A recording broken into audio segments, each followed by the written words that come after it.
ఇవాళ ఎస్ఎల్బీసీ సొరంగం ప్రమాద స్థలికి బీఆర్ఎస్ ప్రతినిధి బృందం వెళ్లనుంది. మాజీ మంత్రి హరీష్ రావు సారథ్యంలో ఉమ్మడి నల్గొండ, మహబూబ్ నగర్ జిల్లాల ముఖ్య నాయకులు ఘటనా స్థలిని సందర్శించేందుకు వెళ్లనున్నారు.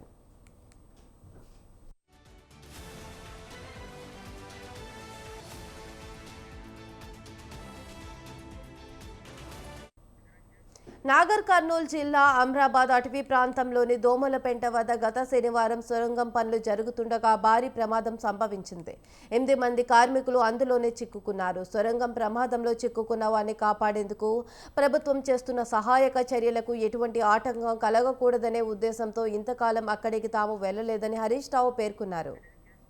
సొరంగంలో చిక్కుకున్న జార్ఖండ్, ఉత్తరప్రదేశ్, పంజాబ్, జమ్మూ కాశ్మీర్ రాష్ట్రాలకు చెందిన 8 మంది కార్మికులు, సిబ్బంది కుటుంబాలకు ధైర్యం చెప్పడం తక్షణ అవసరమని హరీష్ రావు అన్నారు. సహాయక చర్యలను పరిశీలించి తమ వైపు నుంచి ప్రభుత్వానికి అవసరమైన సూచనలు చేయడానికి ఘటనాస్థలికి వెళ్లాలని పార్టీ అధినేత కేసీఆర్ ఆదేశించారని వివరించారు. తమ పర్యటనకు రాజకీయ ఉద్దేశం ఏమీ లేదని స్పష్టం చేశారు.